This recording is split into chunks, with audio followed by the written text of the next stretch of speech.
Hello, everyone. Welcome to the 2023 American Express betting preview here at BetSperts Golf. I'm Ryan Noonan. We are leaving the island of Hawaii, Andy. We're heading to Coachella for some music, probably some illicit drugs, and a little bit of just crazy golf. How we doing? Good. Yeah, and this is I call it the asshole part of the schedule. Like do we need pro-ams? We play pro-ams on Wednesdays every week. Otherwise, like somebody pays $5,000 to go play 18 holes with Stuart Sink and some other randoms, like go do that. I mean the AT&T one's fun because they actually get some good celebrities and there's some decent TV around it, but like for the most part, this one sucks too. Not only that, but like two of the courses are ridiculously easy, and the rounds still drag on because there's some mid-level C-level executive from some mid-sized company that paid $40,000 to go play, and he's 18 handicap. And it's kind of just drives some of these golfers nuts. That's the impossible to handicap part. I think is like I do think that affects some of these guys during the week when they have a rhythm to their game. And I mean, you see golfers getting mad about having to play with what they consider a slow player who's also a tour pro. Like I can't imagine how maddening it has to be to see a guy like, well, that's 8, and now I'm putting. It is tough. I think for a couple of reasons, it's a tricky handicap because, as you mentioned, like we have a 3-course rotation. We have a Saturday 54-hole cut. So once everyone's played once on the 3 courses, you get cut down. Everyone plays Sunday rounds without the amateurs on the the Stadium course, which is a Pete Dye design. It's the only place that has the shot link data. So we're really kind of flying blind. Coverage on the other courses is really not great either. And then you added the elements, as you mentioned, just the slow round. So I think for a number of reasons, I'm finding this is, our third show of the season. This is the third time in a row where I actually kind of feel like course history matters a little bit, which I feel like we don't typically weigh that as much. But again, we don't have form to lean on. And I think the Hawaii events are both kind of unique. We have, the Tournament of Champions, that course, Kapalua is very, very different. I think you had kind of a very unique design and layout that we saw last week in Honolulu. And now this one is because of not only the slow rounds element too, like that is impactful to some guys. And this is obviously the place where we know John Rahm was not happy, not with necessarily the pro-am aspect, but the setup, because we also have to have accessible pin placements for these amateurs. Otherwise, these 6-hour rounds turn into 7-hour rounds. Yeah, it's a really good point. Even on the toughest of the 3 courses, the pin locations, they're not going to be putting them up on saddles. They're not going to be putting them, 3 feet into the corner next to one of those long bunkers. Like the pin locations will be easy for the first 3 rounds, it's a fun transition from Saturday to Sunday because you'll see like they actually do professional, level pin placements for the final round, which is a stark comparison to what they're offering for some of the easy setup they're going to give. Otherwise, there'd be 6-hour rounds with these amateurs for sure. Yeah. You mentioned it in the email. Email went out and let you folks know as well. BetSperts Golf, $45 off from now until the start of this tournament here. I hit Siwoo last week, 45-1. So we are giving you a little bit of a discount there. Jump in. Really exciting about our stat splits tool that is coming very, very, very, very shortly. Andy and I get to look around at it again yesterday, feeling really good about what's to come there and excited about that. We have some other tools on the site for you as well. All of the picks, the Discord, all the articles, everything up there over at betspertsgolf.com. $45 off. Again, up until the tee off, first tee at the American Express, to go ahead and check that out. And you mentioned in your email that went out to our subscribers earlier this morning or late last night, I believe we're going to have 3 first-round leader options here too, which is very interesting. And again, these are all easy courses. I feel like that was a thing, wasn't it? It was last year. I feel like the books gave you, because at first people were like, because there used to be offshores that offered first-round leaders, and it's like, well, I can cross off a third of the field because it's not coming on the stadium course, which Yeah. plays like 2 strokes harder. And I think books had some bad pricing because of that. Now they just, and then there was like the dark years where they said, fine, we won't offer anything. And then someone's like, well, just make 3 markets. So yeah, you might have to dabble in that this week, because if there is a first round leader market for each of the 3 courses, that's just fun. That's fun. That's just fun degen betting at that point. Yeah. If not, I think we lean and you look at score relative to par from Ron's preview on the site. Again, a free article. If you, again, at betspertsgolf.com. I think Ron's preview is just better than anything out there in the space. It is very, very comprehensive. You look at score relative to par. La Quinta Country Club is the easiest of the bunch. So if we don't have the 3 markets for this, I think you'd probably lean La Quinta if you could. Just based off of the layout there. Again, these are resort style courses. Rough is not penal. There's some water on some holes. There's a lot of, I think, strategically placed bunkering.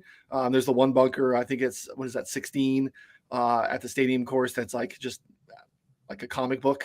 It's just like 20 feet deep and like 50 yards wide. And yeah, it's a really long green with a bunker that goes the entire length. It's like a 50-yard long bunker. And essentially like, you get 3 guys on each other's shoulders, and you still couldn't peek over to the green. It sits so low. There's some really challenging, defenses around not only around the greens, but in a lot of these landing zones. And I hate to be like, oh, you should bet on all bombers, because that's not what we're saying here. But distance helps in a few spots this weekend, because some of the only defenses on these easy courses is some things that are going to get in your way, some bunkering and some water if you're not the longest off the tee, or you might have to play the ball a little differently, take less than driver if you can't carry some of those things. And a lot of them, maybe they weren't carryable 20 years ago. They're very carryable for most tour pros at this point, but there's some challenges off the tee for sure. And we're going low here, as we referenced to with the Ron quote.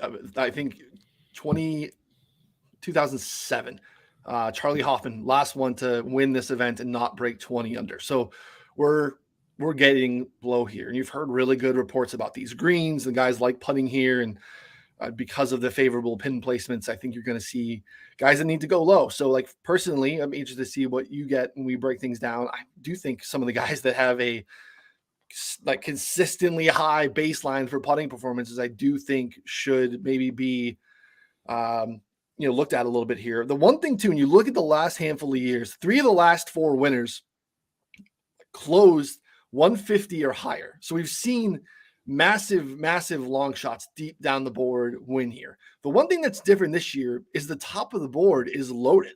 We have a really, really upper echelon field here. I have to think that changes things, because we didn't always get this for this event, because as you referenced, like this is not for everyone. The Pro-Am elements, the easy layout, the 3-course rotation, all that stuff kind of keeps people away, but not this year. We have a field that I would expect for next week at Torrey Pines, pretty loaded. So we'll kind of start with the top of the board. And what is your thoughts? Like, are you going deep down? Because I've not seen your bets at all. Are you taking any shots at the top? Because again, it is the upper echelon is a little bit deeper than we typically see here. So busy week, haven't made a bet yet. Oh, I have like 10 guys circled. And yeah, there's a bit of a, I don't know, dichotomy of thought processes here, like you said, and people love to lean on trends like this. And I don't hate them in golf sometimes, where you have setups like this. There have been a lot of long prices that have cashed here. So you can say, well, maybe we should take some shots down the board. But like you said, the field has never looked like this. Honestly, like this is the most top heavy field we're probably ever seen here. There's so many good players. Usually there's 2 or 3. And now, I mean, you have Rahm, Scheffler, Finau, Cantlay, Xander, Sungjae, Zalatoris, even Tom, Sam Burns, Siwoo just won. Taylor Montgomery's going to be in this conversation very soon. I mean, I think Thigala's a guy who continues. Like Tom Hoagie's a winner. There's so many big names here, and it just wasn't like that in the past. That's how you get a 200. He doesn't have to beat the pants off half of the top 20.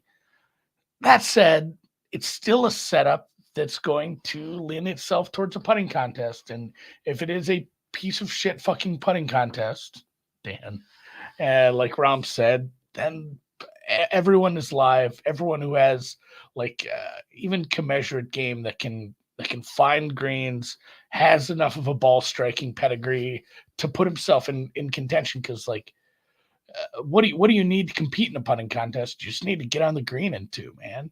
Like, or get on the green in 2 on some of these short par 5s, and there are, I think, 11 of the 12 par 5s. You could probably take some pretty good looks at the eagle if you're a risk it for the biscuit guy. So I'm fine taking my card's gonna look weird.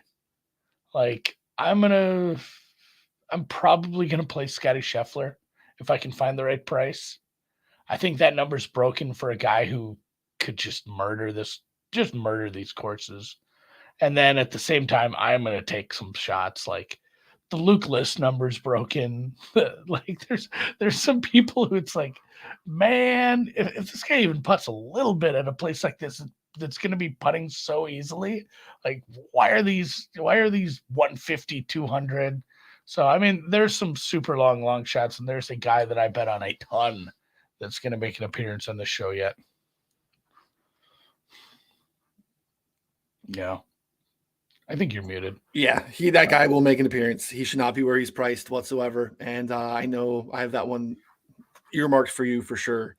I kind of agree with you that I don't know. It's tough. I didn't shoot at the top of the board, and I don't think I'm going to. And part of it is it's really hard to split some of these guys out and find a differentiator. We kind of went down this road a couple weeks ago at the Tournament of Champions, and we're like, all right, so John Rahm's playing really good golf. He's now won 3 of his last 5 events. When you look at the top of the board, when you look at these guys and try to separate them, who are the best putters of the bunch too? John Rahm is by far, like, he is putting lights out as of late. Patrick Cantley, fantastic, consistent putter.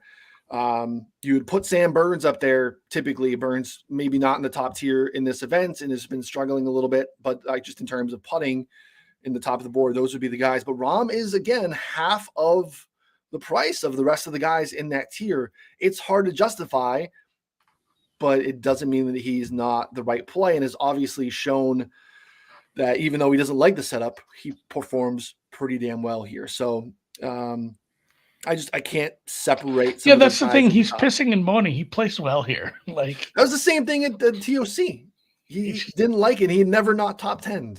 He's just owly. I think he's just an owly dude. Now he has kids too, so like that makes you crankier for sure. But yeah, just looking at the prices, like I rate Scotty and Rahm so close, and I know Rahm's coming off he had a good Hawaii swing, put it lightly. He's can play better than anyone in the world if he's absolutely redlining. But if there's a Scotty number that's dipping down to 11 or 12, I think I'm going to have to take it. I've avoided it so far. There's a couple of these numbers at the top. Like, I don't know who, even at 20-1, is thinking about betting Xander, all things considered. Yeah. And then Patrick Cantlay at 10-1 is pretty gross in my opinion too. I like him. He can play well, but I think that should be a little lower. Finau 14 or so. Sure, I guess, but like out of everybody at the top of the field, I'm looking at maybe getting a Scotty number. Maybe I'm going to bet more 10 or 12-1s this year. Ugh. No, I know. Love that. Well, we've seen that though. We saw that the tail end of last year, a lot of, not the top of the board always, but like the upper tier had been winning quite a bit. Again, not predictive, more descriptive, but it's definitely something to monitor. I'm with you on the Cantley thing. I think Cantley makes a lot of sense here. Cantley already plays slow, right? Like that's the guy that people hate playing with at times.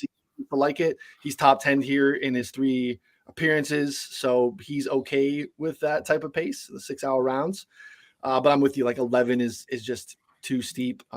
There are 11s out there, domestics, DraftKings, Caesars, PointsBet, that have 11s on Scotty. I could see Circa, again, sharp book, under 10, right? Like plus 975. So that's a good indicator that probably getting a good number on 11 at Scotty. So that would be my lean, I guess, at price to go at the top of the board would be with you at Scotty, but I'm skipping way down. I considered and wanted to look at Cam Young, but at 28's disappeared pretty quickly, and then you're down into like 22s, and that's too close to the upper tier guys for me.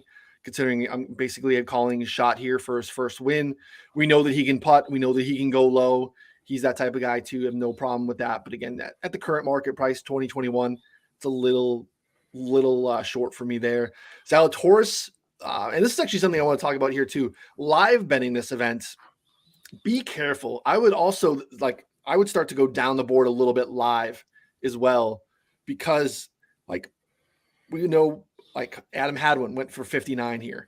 I think Zal had a 61 on one of the rounds last year. They're going to have some of these guys go absolutely nuclear at times, and they can move themselves drastically up and down this board. So careful when you're looking to add live. Like if you got a guy that you like that's playing well, that maybe on Saturday he's playing La Quinta Saturday and he's in the mix and hasn't really even gone to the easiest course yet, maybe you look there to add a live bet, because again, they're all easy. La Quinta a little bit easier than everything else, but just be careful jumping in live with someone that gets off to a really hot start, because low rounds are out there. Yeah, definitely look at what the rotation is. Yeah. Like if somebody's playing decent, but they're hanging back in the 20s and they have La Quinta on Saturday, maybe that's a spot, because there are some, I mean, it's almost like the Tournament of Champions. Dude, I bet, I think it was Zal. I bet somebody at Tournament of Champions in a single round matchup, they shot 8 under and lost. Like that's the kind of stuff you're going to get. Like people there's going to be 61s, 62s all over the place and for the taking, especially like, and maybe they don't all happen, but there's going to be guys turning in 28s. It's like, oh, like this is live for a big round. Like, oh shit, there's a 26. He has 2 eagles at the turn, and what's going to happen here? Like there's going to be some nasty rounds. And as Dan Kelly points out, even in matchups, I kind of I'm staying away from Xander either way. I'm not going to bet against him supposing the injury, but I'm certainly not going to bet on him supposing the lack of an injury. So Xander's, any matchups with Xander, anything Xander wise is just off the board. I think if you are looking at, Mr. Schauffele for anything, it's maybe a sneaky tournament DFS play. Like maybe he's a little low owned in a few spots. If you can get some lower, smaller fields. What do you call it? How many people are in entries? Yeah, small field, single entry. Yeah, small field, single entry kind of stuff where you could take advantage of some leverage, or the 3 max ones. But yeah, Xander's a mystery at this point. It is annoying, and I know maybe people who bet the NBA have a bit of a problem with this, but this is the worst sport for injuries to figure it out, because there's no reporting, there's no there's really no protocol for them to have to self-report. Yeah. Well, and they don't have any, like, there's no consequences to like fucking Berger that one time. He was hurt. Yeah. He went and teed off and left. Like and there's no consequences outside of the court of public opinion on that. So just don't do anything silly unless it's in DFS, where silly often pays the bills. It's true. Yeah.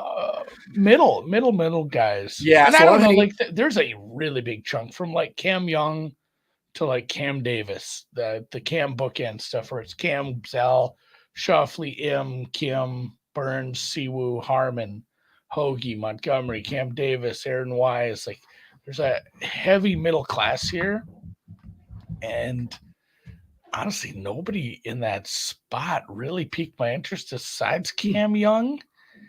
And his number is depressed already at this point. Like he's been bet into, that number is taking a dive. I will say this. There's some news reports about certain people possibly heading to the Live. I'm not sure if we actually did this right last year, because it's not like we got a ton of money out of him. But in several one and dones, I played Dustin Johnson before he left the tour. And it felt like I was up on the field in that sense. Like a lot of people just didn't get to use him that year. So kind of keep an eye on that for one and done. If you think somebody's leaving for Live and you only have 3 or 4 tournaments left before they're kind of out the door, It's like, well, I'm not using this guy at the Masters if they let Mhm. him play. Like, there's definitely something you should you should want to look at using them sooner than later, even if it doesn't make the most sense in the world at that spot.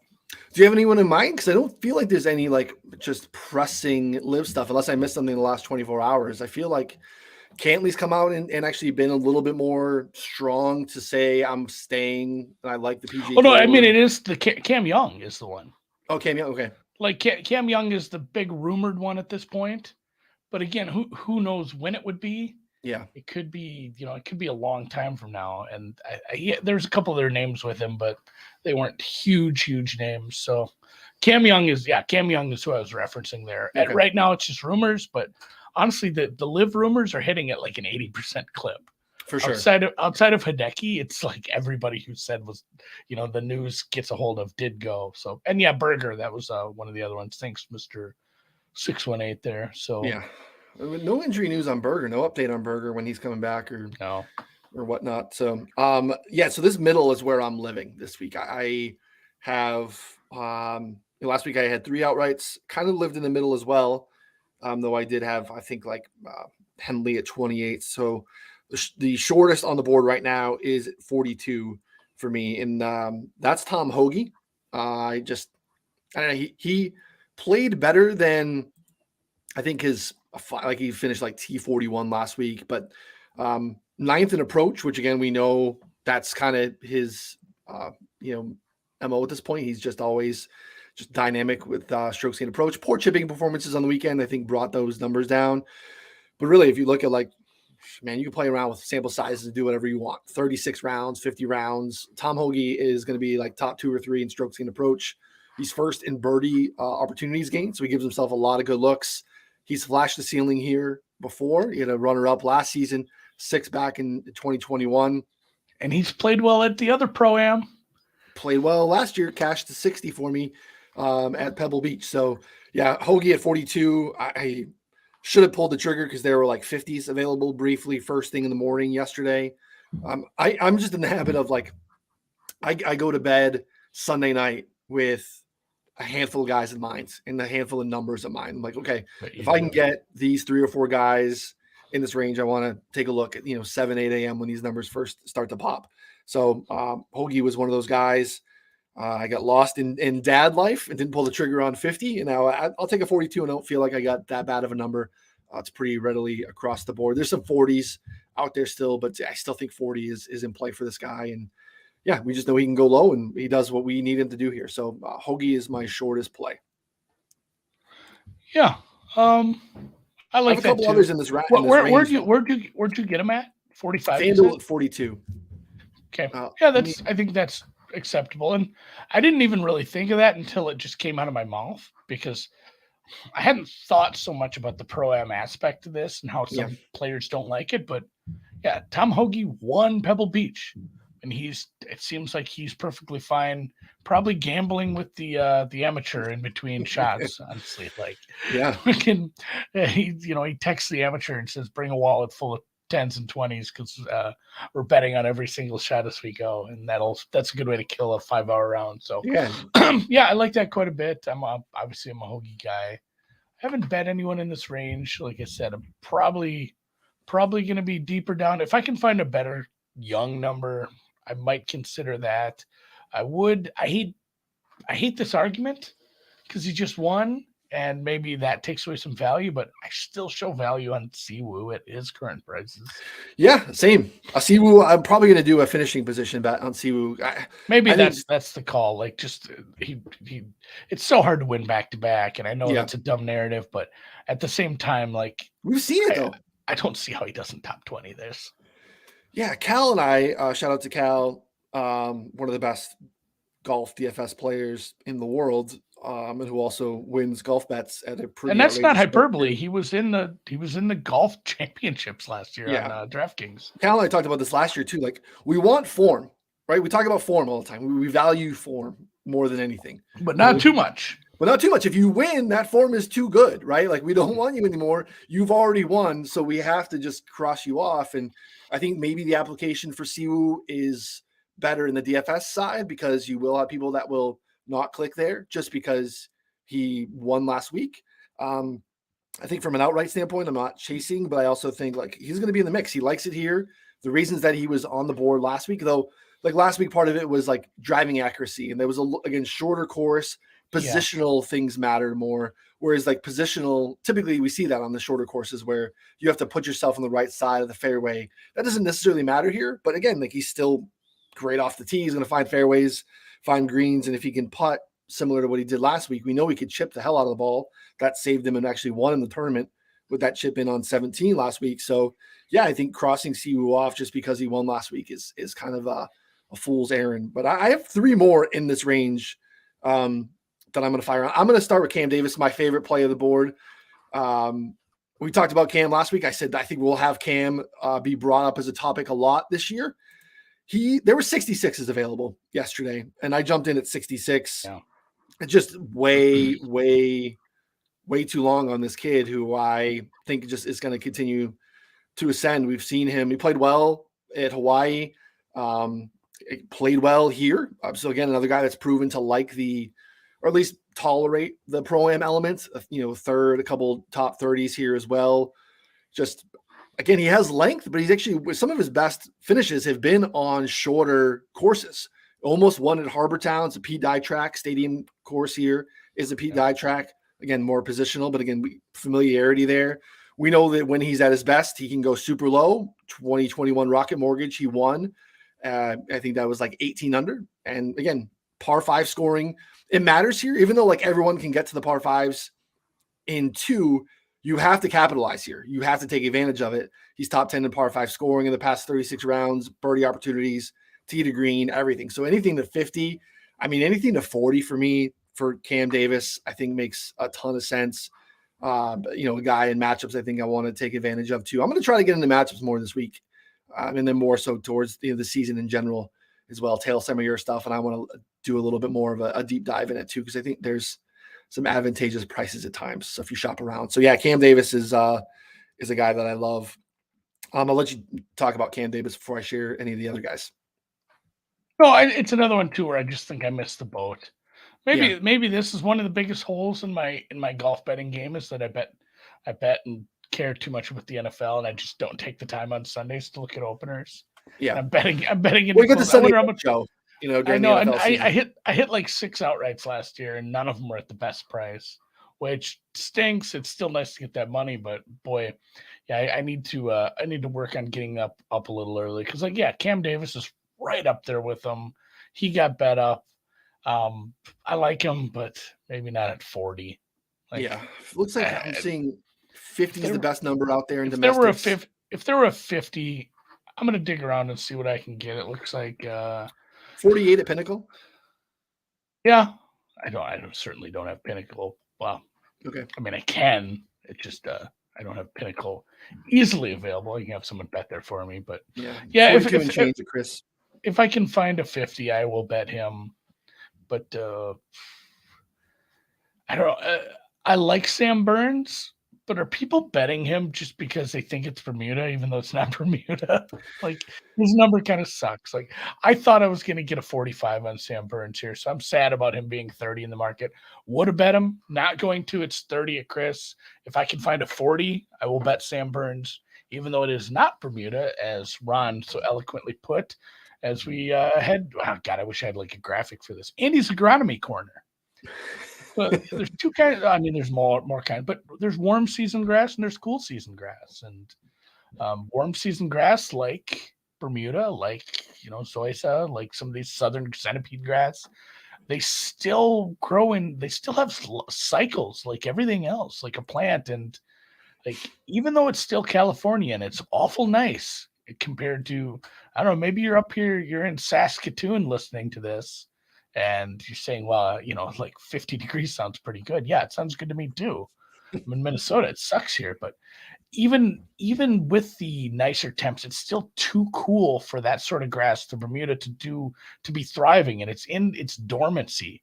So that's why the roughs are super easy, because the Bermuda's not thriving at this point. It's hard to grow the rough out when the Bermuda's in dormancy.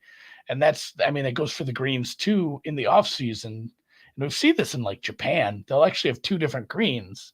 Mhm. This is common in Asia where they'll have 2 different greens because they have their Bermuda grass or whatever. They'll have their cool season, they'll have their warm season grass, so they don't have to do this sort of shit. But here they overseed. They overseed with the the annual that they end up using here. And Ron gets into it in the preview article, like Ryan says. Definitely go read that, but it doesn't putt like Bermuda. It's not the grain. It's not going to do some of the weird things we saw last week. It is definitely a much purer putting surface. So maybe people are betting on Sam Burns thinking they're just, hey, we're getting another Bermuda event. It's not. But that said, I still like him for a multitude of other reasons. Like, he's just a good golfer. He's in good form. I know the irons, the greens and regulation stuff could be a little better, but outside of that, course fit is high at this one for me. So I'm looking at Sam Burns pretty heavily right now too. Yeah, you know me, I love Sam Burns. One of my guys. If I were to have probably last year, my 5 most bet outrights, definitely Burnsies in that mix. Yeah, but I'm worried about some of the approach stuff. It hasn't been great. The putter is terrific.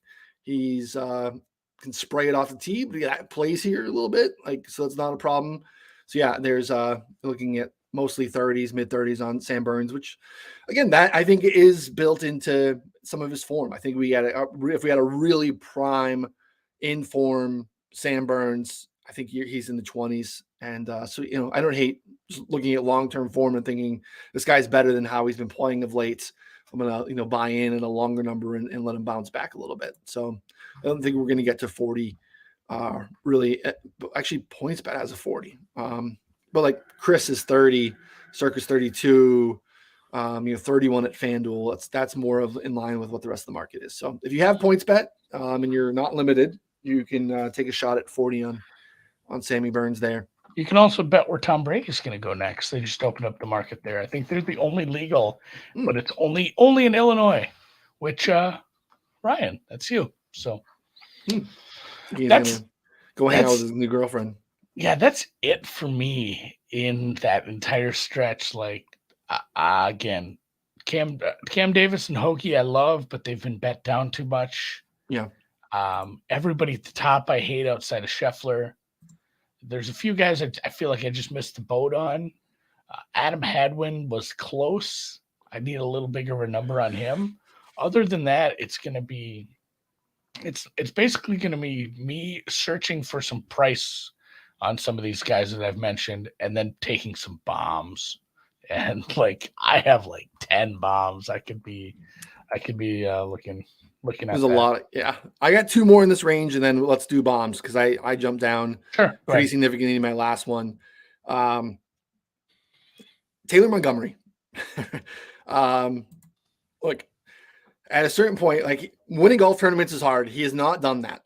And again, this is a young kid, been mostly back and forth between Korn Ferry and a few early PGA stops. He has made the cut in 20 of the past 24 starts between the 2 tours. That's good. It doesn't sound like great. T15 or better in 19 of those 20. That's a 79% hit rate of him being in the mix. And at a certain point, you're going to get over the threshold, right? This is a Finau thing. This is a Zalatoris thing where at a certain point, you just keep putting yourself in contention on Sunday, and you're going to be able to close the gap at one point. And this is not the typical skill set that I bank on. I want to approach typically. It's a lagging behind in terms of his overall game. He's outstanding off the tee. He can bomb it. But you look at the putting, and again, not typically a massive part of my handicap because it is the most statistically noisy of the strokes gained metrics. But at a certain point, anything at the tails, we should be giving credence to. And he is so significantly better than anyone in the field over the past 12 months in putting. You have to give him credit that this is just a sticky stat for him. He just doesn't seem to have these huge fluctuations. So 45, I don't know. I think this kid is kind of coming, and I'm willing to bet 45 in the place that we dub a putting contest. What's that? You see the face I just made? Whose YouTube thumbnail is this? I have no idea. That's my Sal Vetri face. There's something that guy just plays the algorithm. Like there's something about that. Maybe I should be doing silly faces on the thing, but that's what I thought right away when I made it. I'm looking at the camera while I'm doing this. I have that muted. Yeah. That Twitter account and For sure. those like it. No, can't disagree there. Again, 45 is probably good. I Mhm. like that a little bit. It's just I've had trouble pulling the trigger on this, and I don't know. Maybe you want to talk to me a little bit about this because I'm not great at this. But the positional stuff, does it feel like you're going to be heavier on that this week? Just with the fact that this field is so different from what it's been in years past, and kind of adding to the uncertainty. Yeah, I don't know if it'll be heavy or light. The problem, I'm old school. I do everything on the computer. I don't know if you can see this on the green screen, but I go straight down, and I typically just have a one column. I go over here a little bit this week and have extra guys. I got more guys on the list than normal this week, and that makes me think I probably am a little bit longer. Because do I want to give them all outright bets? Probably not. Maybe that's actually the better play. I'm not sure. So yeah, my initial reaction is, especially when you get into like the T40s, where I can get some of these guys that I like this week at plus money to T40. There's going to be a lot of guys in this range that we talk about here in the next couple of minutes that I think are very, very, very viable this week. So, or maybe that's the part of the reason I want to get into the head-to-heads is because I'm like, I really have just identified a handful of guys I really like, and I can find maybe some matchups at certain books and find, advantageous numbers and guys that I'm looking to fade. So yeah, that's part of my homework this morning after we get done here is I want to kind of build a fade list and see if I can find guys that are on the to-do list and see if I can match them up anywhere. So yeah, it's there's just a lot of guys in play, a lot of guys that I think can show well here that have either done well or kind of hit the magic button on what I think is gonna work here. So yeah, the last guy that I have in this range sub 100 that I've bet on to win is another guy I typically don't bet on, but has a higher than average baseline punting skills, and that's Andrew Putnam. I think he's playing as well as he's ever played before. There are 60s out there on Putnam. He's made 13 straight cuts. He's got 3 T5s or better in that span, including last week, T4 at Sony. Again, above average putter, not a great distance guy, but like he has played well here in the past. Again, he's kind of proven that he's okay with this format. T21 or better in 4 of the past 5 trips here. So again, bringing better form than ever before as well. 60, I thought was a good number on him. So Putnam is kind of my last outright. So Hoagie, Montgomery, Davis, and Putnam all in that 42 to 66 range, though the 66 is on Davis. Should we just bet Montgomery till he wins? Like, yeah, kind of, right? It feels like he's going to take an event before the Masters. Like it's not going to be like a Scheffler ascent because Christ, we might not see another one of those for 10, 15 years where it's like, oh my God, this guy's just winning everything. But maybe he has he's like always in the mix, Andy. He's always in the mix. I think he has like a Max Homa year where he wins nothing major, but he wins an event or two and really puts himself in the conversation. Like, this is a golfer we need to be considering a top 10, top 20 golfer all the time whenever he shows up to an event. So maybe I'm just I've struggled to add bets here, and I don't fully understand why. I think just all the numbers are slightly below where I need. Yeah. So I need to spend a little more time hunting. So I think Montgomery's adding to the card. And then let's get bombs off our chest here. Let's bomb it. Yeah, there are a lot of guys that I think are pretty good that should not be at 100, but like someone has to be, right? You have to push the board down. Give me the guy that I think I know is coming, or any other ones that have kind of jumped off the top of the page for you. Johnny Vegas, 200 to 1. Love it. So I know you weighted putting here, and obviously if I weighted putting, Johnny Vegas is not going to. I bet Vegas here last year. So yeah, I bet him. I bet him so I usually bet him at easy courses with easy fields. Mm-hmm. Like I've bet him at the 3M multiple times. I've bet him, places like that, Detroit, things like that. And he's played well at some of these alt events. I know he had a good showing at Punta Cana. He played well I mean, he almost won that 3M for me. I got to stand there and watch him miss a bunch of putts at the end to basically lose me a shitload of money. But I will play him at easier courses like this, where basically if he can putt, better than he normally does, which happens. I mean, it does, because better than he normally does is to say like positive strokes gained on the field. It was like I think it's been since the Wells Fargo is, unless and we don't have putting stats for the Scottish Open, and he did well there, but technically with pure shot tracking, it's been since the Wells Fargo that he gained strokes putting. And I know he didn't play a lot in the swing season. The form wasn't great, but he had a good spring, he had a good summer, and he's 200-1. Like, I love him out there. Like, yeah, he's getting like $25 put on him, guys. Like, he just like 25 to win $5,000 feels like a little shot you need to take. So for sure on him. And then the other one, and multiple people have brought him up too, is Luke List. I don't know. I guess I have a type, but yeah, Luke List is. I feel like I've never bet him in a spot where it's like I think he could actually win this because he's one of the better golfers here. But long off the tee, driving accuracy sucks, but again, not going to matter as much here. Finds a lot of greens. Also, just team can't putt worth a shit. Played well at the Century though, and really go look, his tee to green there was good. Putting was, it wasn't horrible for him, I guess. It was kind of middle of the road, but he lost 2 strokes putting, which I guess is kind of baseline. He's another one too. If you look back, the last time he gained strokes on the green was the Memorial in June. Long time ago. But he is a guy who won on tour last year. He took down the Farmers. He had a nice, swing season into that. He played well at Houston, the RSM. He played well here last year. He lost some strokes putting. If he can manage some of that, he's definitely a bet. I think both of these guys are good top 40 bets as well. Yeah, we're coming up on the year anniversary of List's win. Painful win as someone with I think maybe you did too, of the Zal ticket there. 35 at Zal at Farmers was felt really good for him to get going. So yeah, better about Luke List. But yeah, I mean, it's just there he's long. I mean, both these guys are long players and they're long on the board. These are huge numbers for guys that have shown the ability to compete here on tour. So you didn't mention Emiliano Grillo, who I thought was coming up. I have him a little lower. I mean, I do, and his price is a little lower than these guys. I was close.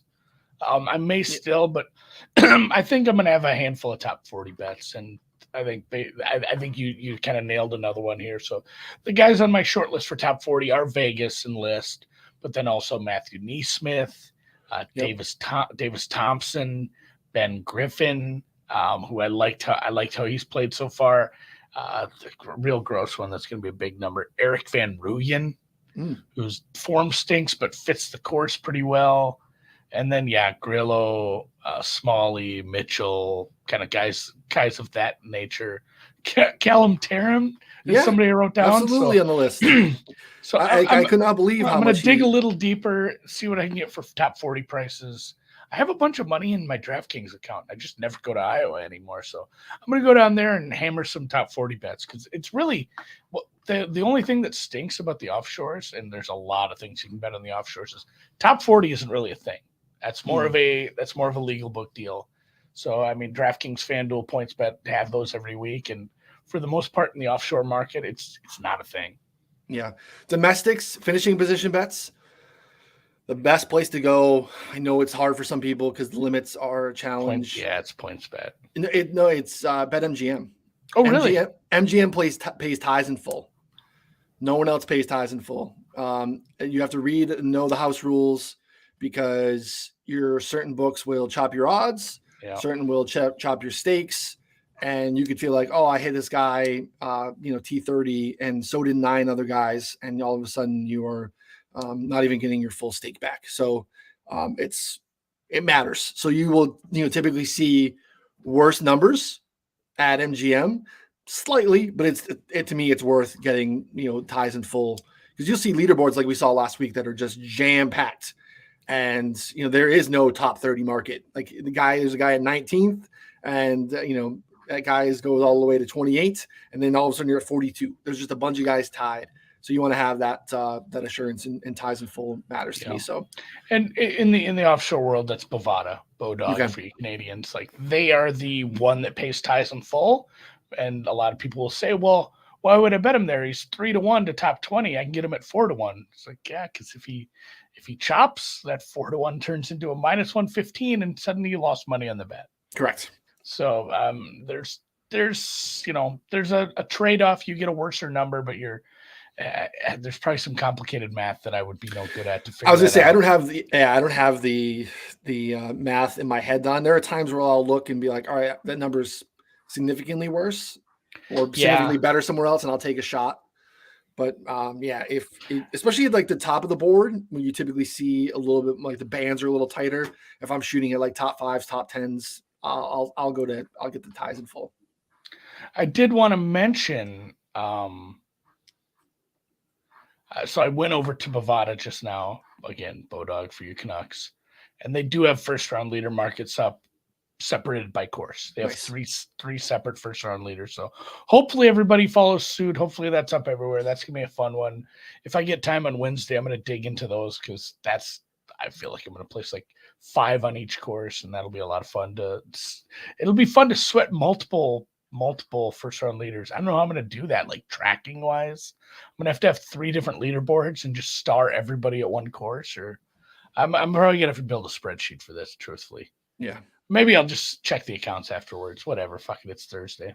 I want to touch base on one of the bombs that you said, and then give a couple others, because I referenced earlier, went to bed Sunday night with some guys of mine. The first run of like what I thought I was weighing this week, statistically, and I went through it, and I'm like, top 10 looks normal. Finau, Scotty, Xander, Rahm, Tom Kim, Zalatoris, Cantley, Sanjay, Ben Griffin.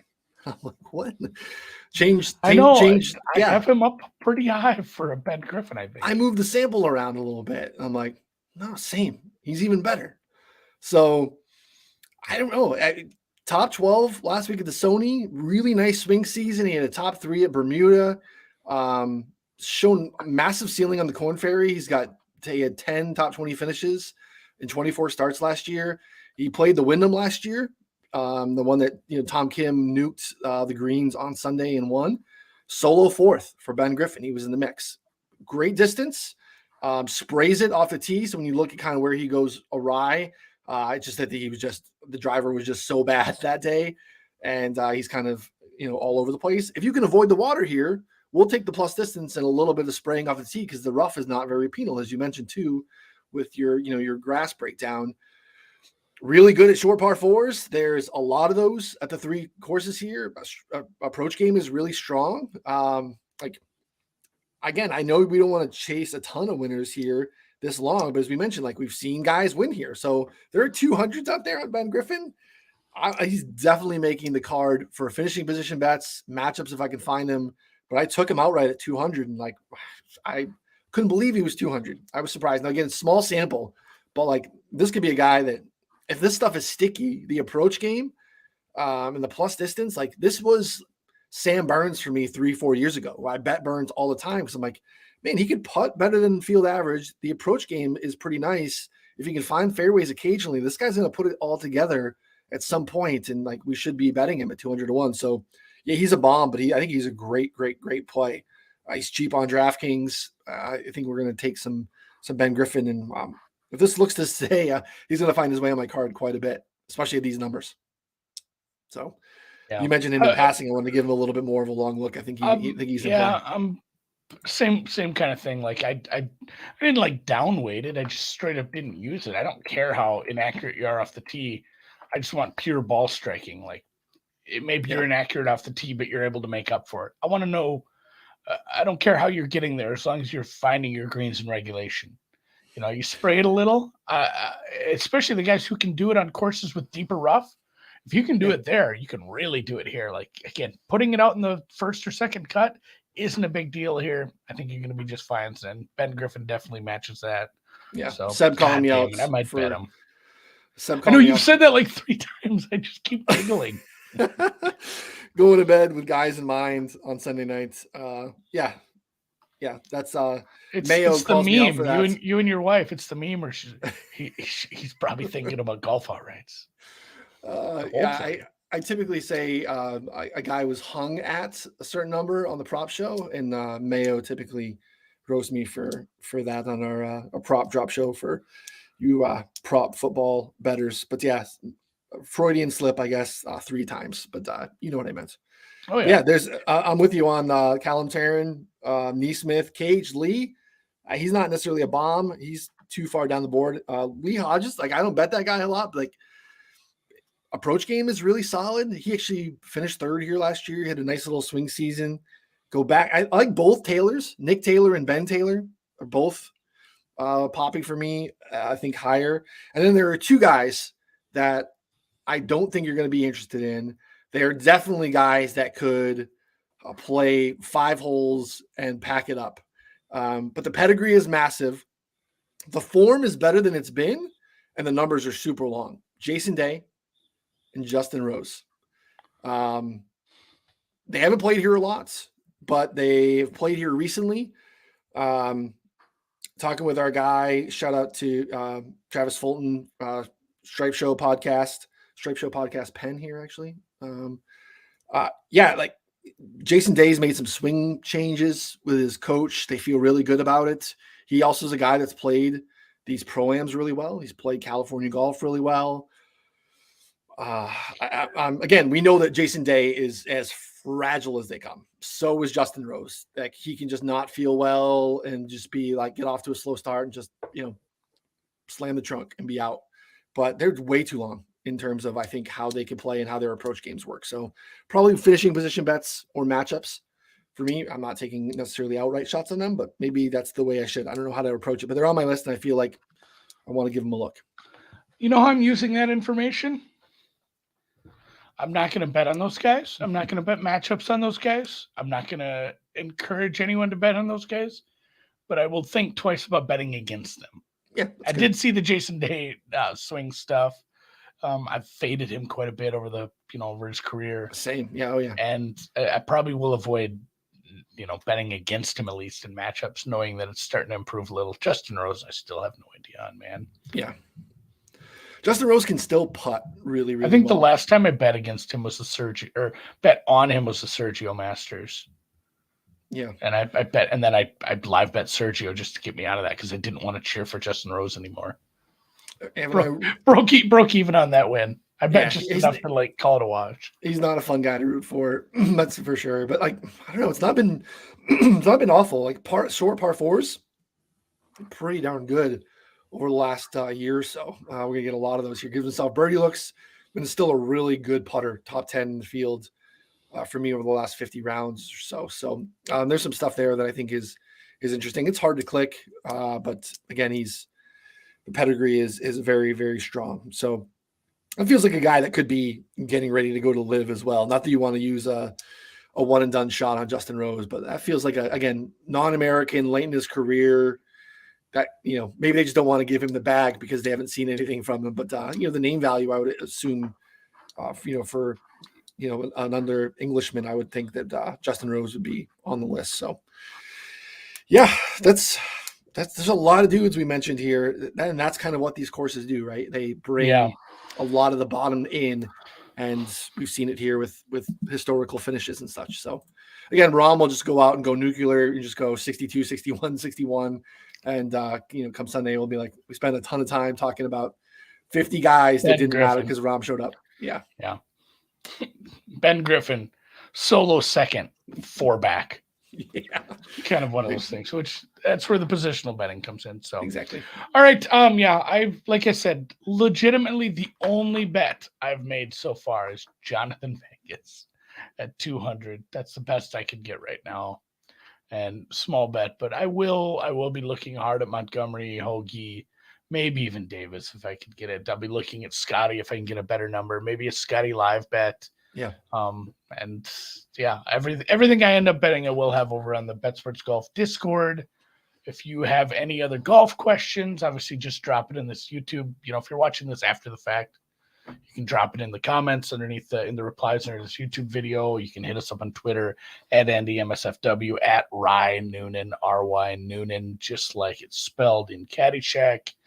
And at BetSports Golf on Twitter, at PGA Splits 101 if you want to bother Ron. BetSportsGolf.com. The free preview is up every week. Big preview, even though Ron hates that they don't have Shot Link. Like, I think it makes him physically mad that he doesn't have all the data on every shot for every course that we're playing here. So he did do a pretty good job of breaking it down, and he broke down all 3 of the courses. Please read that free preview if you get the time. Check it out. Hit the thumbs up on this video. Rate, review, subscribe, all that jazz. And we'll catch you next week, guys. $45 off. That's true. Get it. Yeah, I'm taking that away as soon as they tee off at the Amex. So you got 2 days, guys. Get on it.